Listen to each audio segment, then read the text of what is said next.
네, 오늘은 촛대가 옮겨지다라는 제목으로 함께 말씀을 나누고자 합니다. 지난주에 우리는 이방인에게 성령님께서 임하시는 그 사건을 통해서 선입견과 편견을 깨트리시는 하나님의 뜻을 우리가 함께 살펴보았습니다. 베드로와 함께 고넬료의 집에 방문했던 6명의 성도들은 성령님의 임재를 직접 경험했기 때문에 이방인을 향한 하나님의 뜻을 인정할 수밖에 없었습니다. 그런데 문제는 그 현장에 함께하지 않았던 성도들, 그들은 여전히 선입견과 편견에 사로잡혀 있었다는 것이죠. 이방인들에게는 구원이 없다. 이방인들은 하나님께서 버린 백성이들이다. 이방인들은 하나님의 사랑의 대상이 아니다 라고 하는 그 선입견을 여전히 가지고 있었습니다. 율법적인 신앙에 머물러 있으면서 그들은 하나님의 뜻을 거역하고 있었다는 것이죠. 그뿐만이 아니라 초대교회 성도들은 베드로마저 지금 비난하고 정죄하기에 이릅니다. 다음 장 보시겠어요? 2절과 3절 말씀. 예루살렘에 있는 성도들이 베드로를 향해서 이렇게 비난을 합니다. 아니, 당신이 예수님의 제자라고 하면서 어떻게 할례받지 않은 사람들과 함께 식사를 할 수 있습니까? 어떻게 이방인의 집에 들어갈 수 있습니까? 초대교회 성도들은 베드로를 정죄하기 시작을 했어요. 지금 당신은 죄를 범한 것입니다. 하나님 앞에서 부끄럽지도 않습니까? 그러고도 당신이 예수님의 수제자라고 할 수 있겠습니까? 아니, 왜 이렇게까지 베드로를 비난했을까? 왜 이렇게까지 베드로를 정죄하였겠습니까? 그 이유는 유대인들에게 식사는요, 단순히 음식을 먹는 시간이 아니라 하나의 종교의식이었기 때문이에요. 유대인의 전체 율법 중에 여러분 식사에 관한 율법이 전체에서 약 60%를 차지한다고 합니다. 무엇을 먹어야 하는지, 어떻게 먹어야 하는지, 먹기 전에는 무엇을 해야 하는지가 그 먹는 것 전체에 대해서 율법이 기록하고 있다는 것이죠. 즉 먹는 것은요, 그들의 종교의식이었어요. 여러분, 이스라엘로 성지순례를 가면 가이드가 특별히 주의를 주는 것이 있습니다. 그것은 무엇이냐면 유대인들의 호텔에 들어갈 때에는 절대로 한국 음식을 가지고 식당에 내려오지 말라라는 것이에요. 여러분, 우리는 외국에 나가면 입맛이 안 맞는 경우가 많이 있잖아요. 우리 한국인들은 특히 음식이 맞지 않아서 향신료 때문에 괴로워하는데, 그래서 무엇을 챙겨갑니까? 멸치볶음을 싸가고 소고기 고추장을 좀 싸가서 같이 비벼 먹거나 그렇게 얹어 먹거나 하죠. 빵에도 얹어 먹고 그렇게 하는 경우가 많이 있는데, 그것을 식당에 가지고 들어가서 그릇에 덜어 먹는 경우가 있다라는 것이죠. 그러면요, 어떻게 하냐면 유대인 호텔에서는 호텔 지배인과 직원들이 와서 그 음식이 담겨져 있는 그릇을 그 사람이 보는 앞에서 다 깨트려 버립니다. 다시는 다른 음식을 담지 못하도록 그릇을 모두 깨버리는 것이에요. 그 이유가 무엇입니까? 그 한국인이 가지고 온 그 음식 안에 무엇이 들어있는지를 알 수 없기 때문에 그것은 이미 부정해졌다는 것이죠. 율법에 따라 부정한 음식을 담은 그릇은 아무리 비싼 것이라고 할지라도 깨트릴 수밖에 없는 것입니다. 그만큼 유대인들에게 식사는요, 너무나 중요한 문제였어요. 식사에 관한 율법은 그 무엇보다 중요시 여기는 것이었습니다. 그런데 베드로가 지금 어떻게 했습니까? 이방인의 집에 들어가서 이방인과 함께 식사를 하였다는 것이죠. 그러니 성도들이 놀랄 수밖에 없었어요. 이 일은 그들에게 이 베드로가 율법을 어긴 죄를 범한 것으로밖에 보이지 않았다는 것이죠. 그렇게 성도들은 베드로에게 실망하게 되었고 이 베드로를 수치스럽게 생각하게 됩니다. 하지만 여러분, 우리가 잘 한번 생각해 보세요. 예수님은 우리에게 어떠한 모습을 보여주셨습니까? 성도들은 지금 베드로가 율법을 어기고 이방인과 식사를 하고 있다고 정죄하고 비난하였지만, 사실 예수님께서는 이미 세리와 죄인들과 함께 식사하는 모습을 우리에게 보여주셨다는 거예요. 다음 장 보시겠습니다. 누가복음 19장 5절 말씀. 예수님은요, 삭개오뿐만이 아니라 여러 죄인들의 집을 찾아다니셨습니다. 그들과 함께 식사를 나누시면서 그들의 친구가 되어 주셨다는 것이죠. 그 모습을 본 바리새인들이 어떻게 합니까? 다음 장 보시겠어요? 7절 말씀.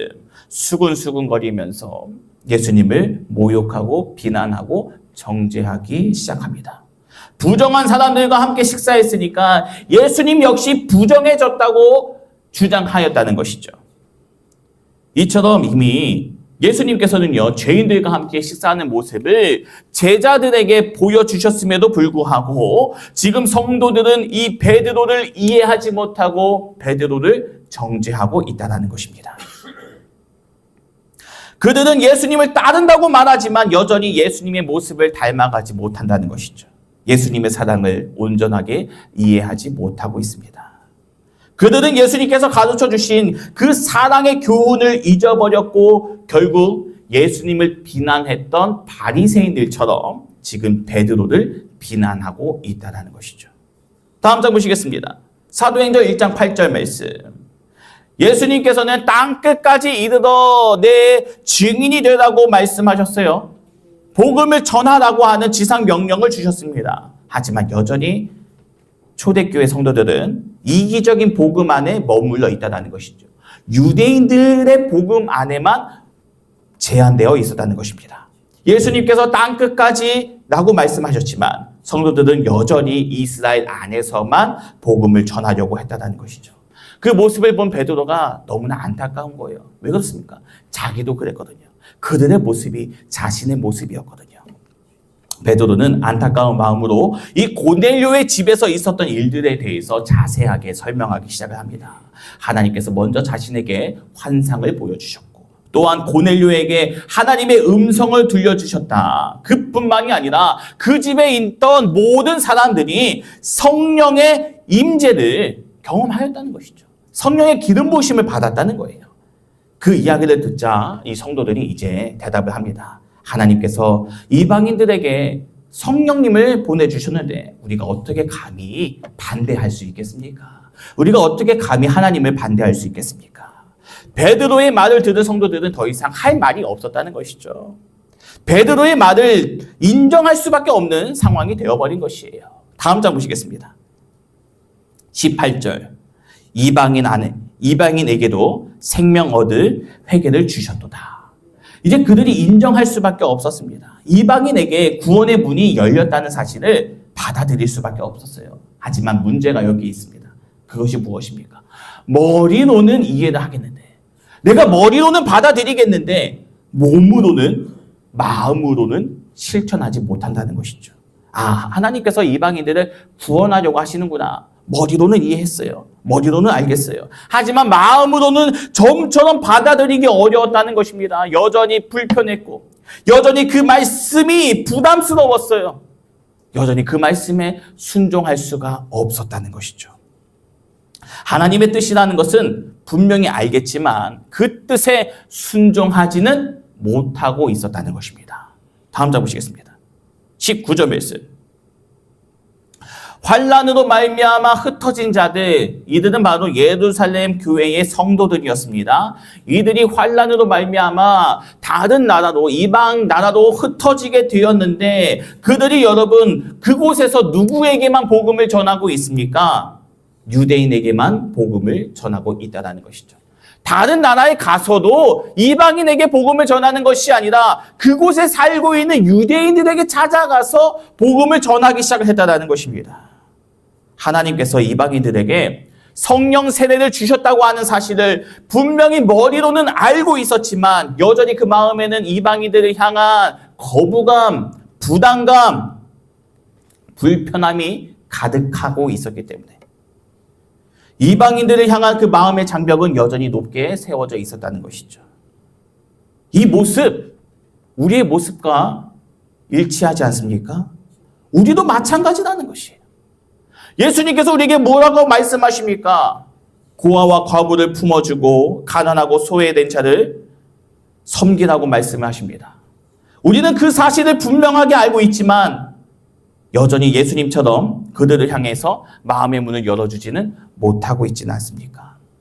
가난하고 냄새나거나 남루한 옷을 입고 교회에 오는 사람이 있으면 불편해하며 가까이 하려고 하지 않는다는 것이죠. 또 같은 교회 식구라고 할지라도 내 마음에 들지 않거나 미워하는 사람이 있으면 가까이 지내고 싶지 않아 합니다.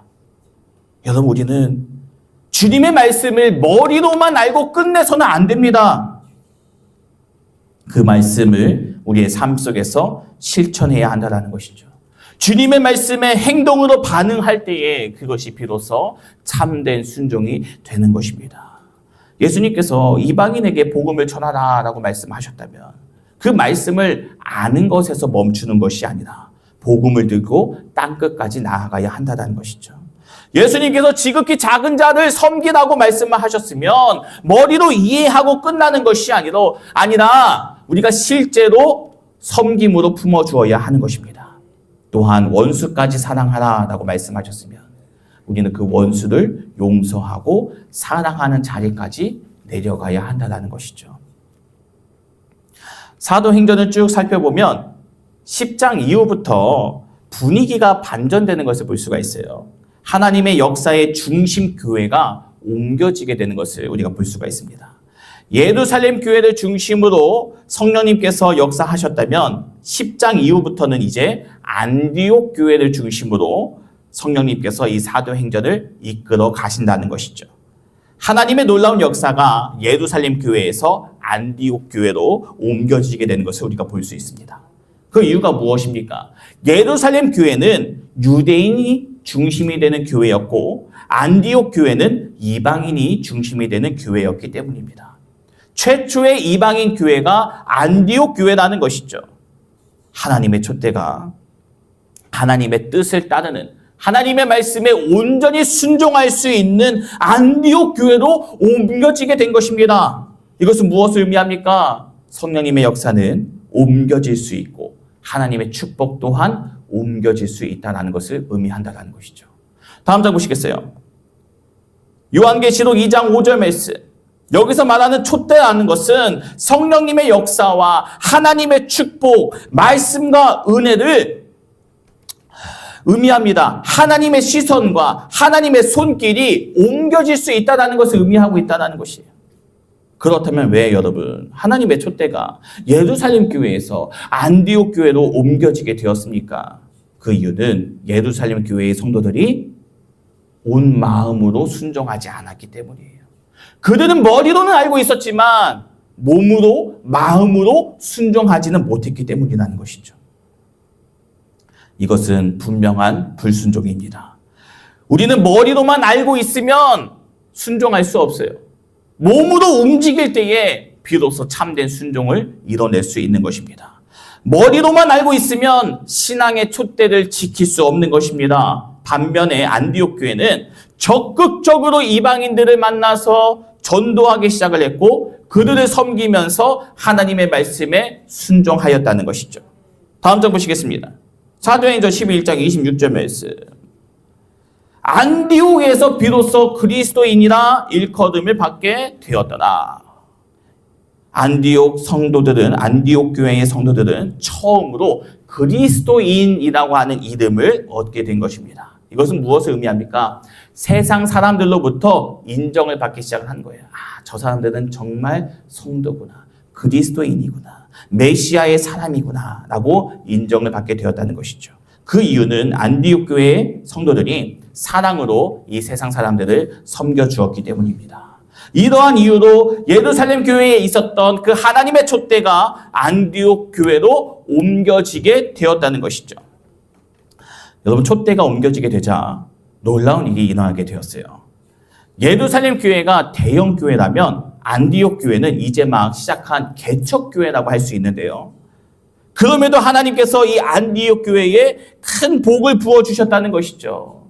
여러분, 그때 전국적으로 전 세계적으로 큰 기근이 들었어요. 그런데 그때 기근이 들었을 때에 오히려 안디옥 교회가 예루살렘 교회를 돕게 되는 역사가 일어나게 된 것입니다. 다음 장 보시겠습니다.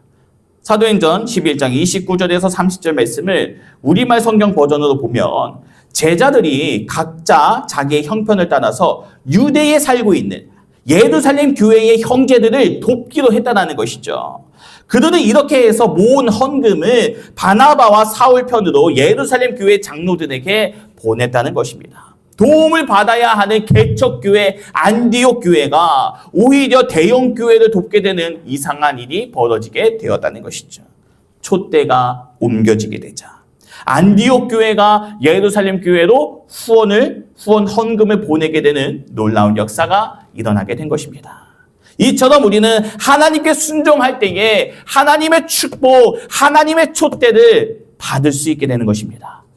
하나님의 촛대는 가만히 머물러 있지 않습니다. 하나님께서는 순종하는 사람에게 하나님의 촛대를 옮기십니다. 또한 불순종하는 사람은 이미 내가 그 촛대를 받았다고 할지라도 그것을 빼앗기게 된다는 것이죠. 하나님께서 사울 왕에게 아말렉을 진멸하라라고 명령을 내리셨어요. 하지만 사울은 자신의 욕심으로 인해서 아말렉 중에서 좋은 것들을 따로 남겨두게 됩니다. 그러자 사무엘 선지자가 와서 이야기를 하는데 그때 사울이 어떻게 변명을 합니까? 내가 좋은 것으로 제사를 드리기 위해서 그것을 남겨두었습니다. 다음 장 보시겠어요? 사울은요, 하나님의 말씀에 불순종하였죠. 하나님의 말씀을 버린 것입니다. 결국 그 말씀의 불순종으로 인해서 사울은 어떻게 됩니까? 여호와께 버림을 받게 됩니다.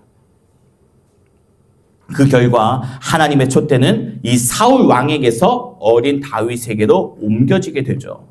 이는 사울의 왕위가 다윗에게로 넘겨진 것을 의미하게 됩니다. 이것이 바로 촛대가 옮겨지는 사건이에요.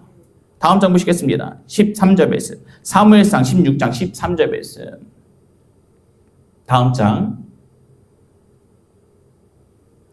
하나님의 촛대는요, 하나님의 축복이고 하나님의 기름 부으심이고 성령의 충만함을 의미합니다. 이것이 지금 사울 왕에게서 다윗에게로 넘겨지게 된 것이에요. 옮겨지게 된 것이에요. 그렇다면 누가 이 촛대를 받을 수 있겠습니까?